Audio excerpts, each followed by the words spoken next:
bem-vindos à nossa conversa de hoje. Vamos mergulhar juntos num material bem interessante, sabe? São trechos de uma palestra sobre o capítulo 3 do livro de Ruth. Faz parte de uma série maior sobre o romance da redenção. A fonte citou a gente ali no período dos juízes em Israel, uma época, descrita como meio caótica espiritualmente. Mas aí no meio disso tudo, aparece essa história incrível de lealdade e de amor. E o livro de Ruth, segundo essa análise, não é só uma historinha. Tem implicações proféticas e um foco bem forte no tal parente remidor, o Goel, uma figura que dizem ser chave até para entender o Apocalipse. Exatamente. E o capítulo 3 é onde tudo acontece, né? Depois que a Ruth mostrou aquela lealdade toda para Noemi no capítulo 1. Sim. E depois de encontrar o favor do Boaz lá no campo dele, que era parente do falecido sogro, né, no capítulo 2, agora a coisa esquenta. O material que a gente viu destaca que a Noemi, ela percebe uma oportunidade ali, uma janela. Certo. Então nosso papo hoje vai ser sobre isso. Desvendar os eventos do capítulo 3, principalmente a famosa cena na eira, e tentar entender essas leis, esses costumes antigos que governam a situação toda, né? Pelo menos como a fonte apresentou pra gente.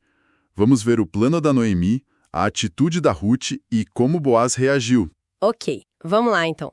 A Noemi, que a palestra descreve como uma boa mãe judia, ela quer achar descanso, quer dizer, segurança, através do casamento, para Ruth.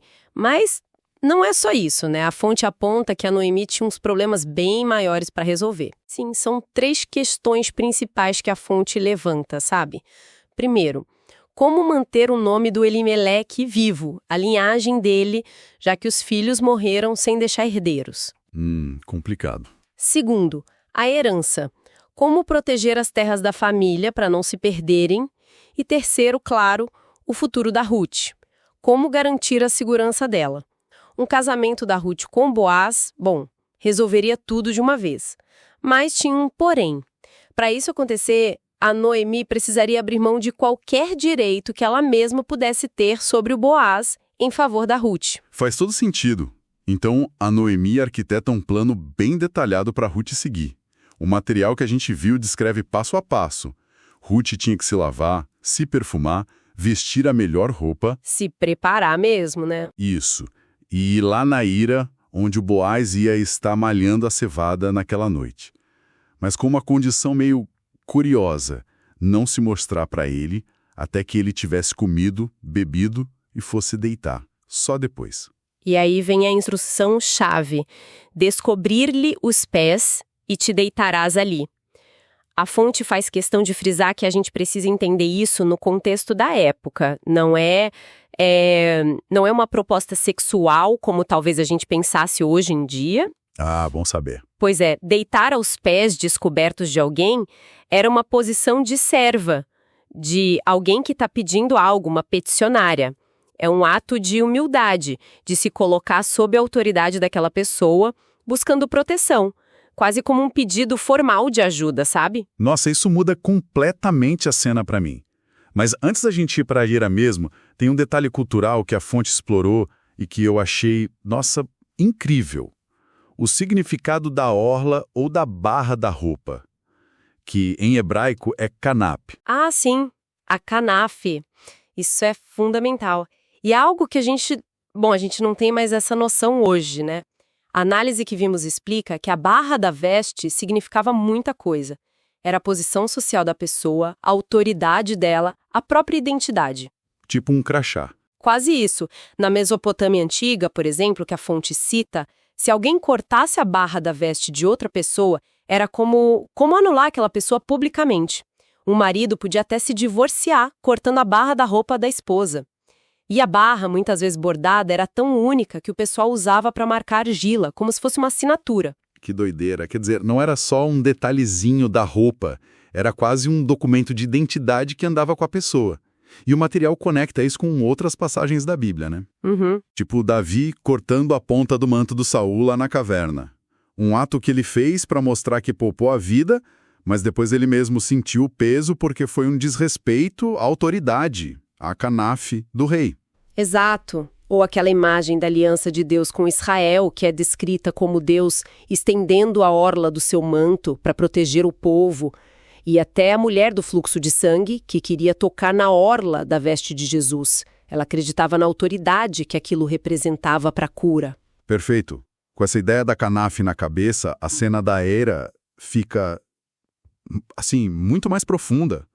O Boaz come, bebe, tá de bom humor, o texto diz que o coração estava alegre, né? E aí ele deita ali perto do monte de grãos para dormir. A Ruth chega de mansinho, suavemente. Com cuidado. Isso. Descobre os pés dele e se deita ali. E aí, no meio da noite, ele acorda assustado. A fonte até menciona um verbo hebraico que sugere que ele meio que se sobressaltou, né? Sim, um movimento brusco. Ele percebe que tem uma mulher ali e pergunta: quem é você? E agora? Agora vem um momento chave. E a resposta da Ruth é direta, mas carregada de significado legal, simbólico. Sou Ruth, tua serva. Estende, pois, a tua capa, Canaf, sobre a tua serva, porque tu és parente chegado, Goel. O ponto central aqui, que a análise ressalta, é que ela está fazendo uma reivindicação formal, baseada na lei do levirato. Ah, o levirato? Isso. Ela não está só pedindo proteção de um jeito vago. Ela está pedindo que ele cumpra o dever dele como Goel, como parente remidor, e que a tome como esposa para dar continuidade à família do falecido marido dela.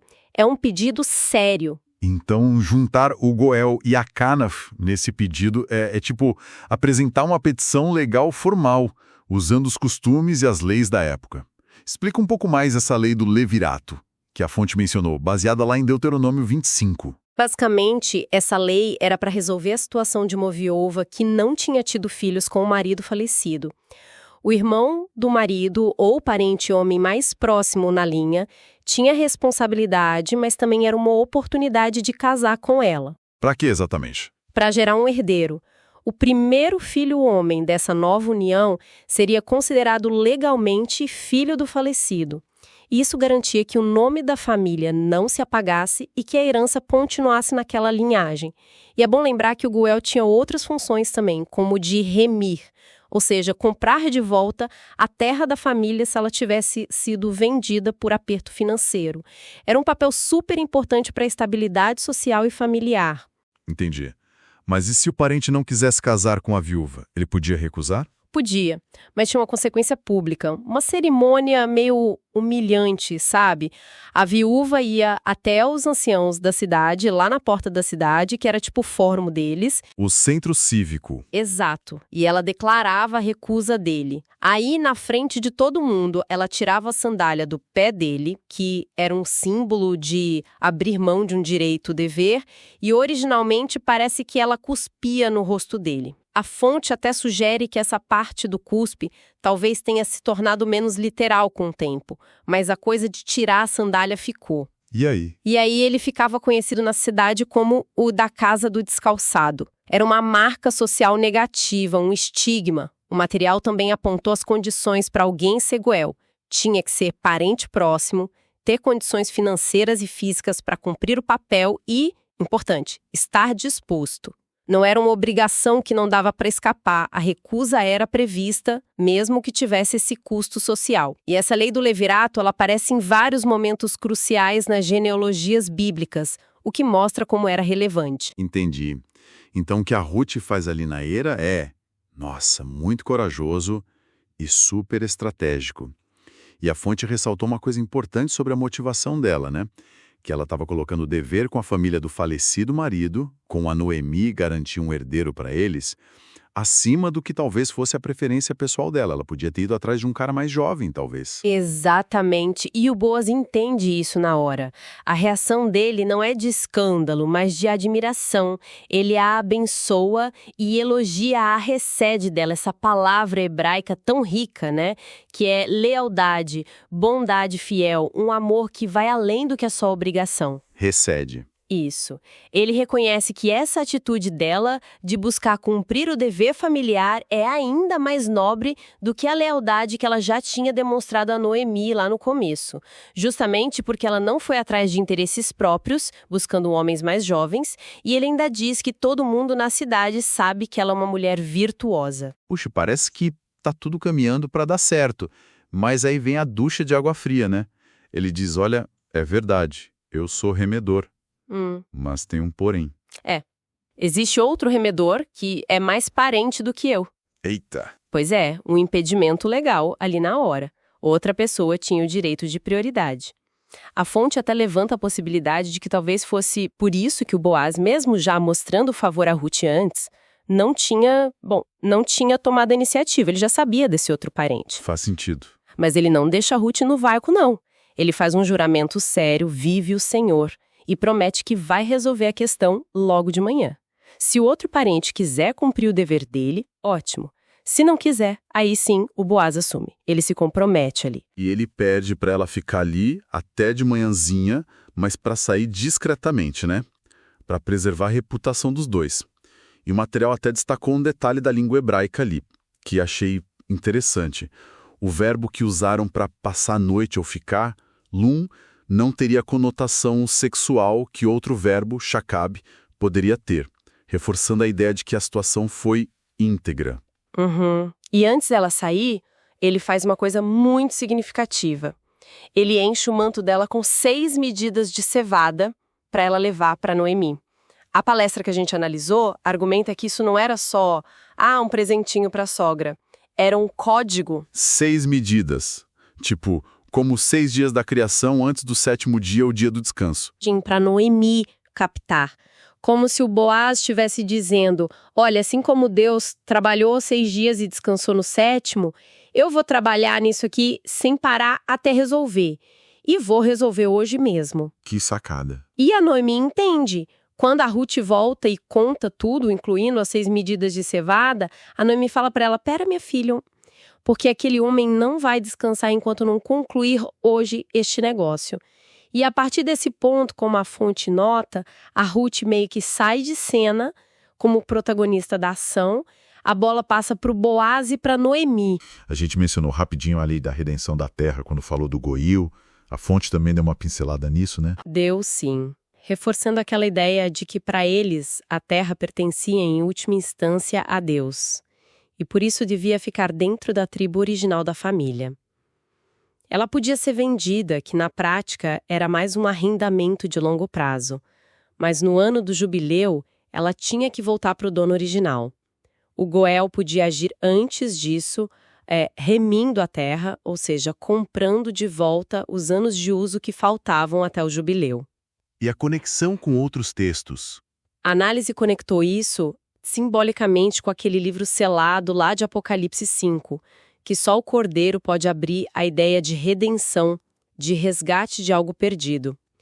E também com o ato profético de Jeremias, que comprou um campo bem na véspera do exílio para a Babilônia, como um sinal de fé na restauração futura, de que a terra seria redimida. Tudo gira em torno dessa ideia de resgate, de redenção. Bom, recapitulando então o que essa nossa conversa sobre Ruth 3 nos mostrou, baseado na fonte, a gente viu a estratégia da Noemi, a ação super corajosa e cheia de significado cultural da Ruth lá na Eira, entendendo o peso daquele pedido da Canap ao Coel, a resposta íntegra do Boaz, o complicador que era o outro parente mais próximo e a mensagem de compromisso escondida nas 6 medidas de cevada. Ufa! Foi bastante coisa. Foi mesmo. E fica muito claro que, sem entender esse pano de fundo todo, o levirato, redenção da terra, o simbolismo da Canap, a gente perde muito da profundidade da história, né? É uma narrativa sobre lealdade, a tal da Hesed, sobre dever familiar e sobre a confiança na providência de Deus, agindo ali dentro das regras e costumes da época. É muito mais que só um romance bonitinho. Com certeza. E para a gente terminar com algo para ficar pensando, o material que a gente analisou fechou mencionando um episódio lá de Gênesis 38, que muita gente acha bem esquisito. A história da Tamar com o sogro dela, o Judá.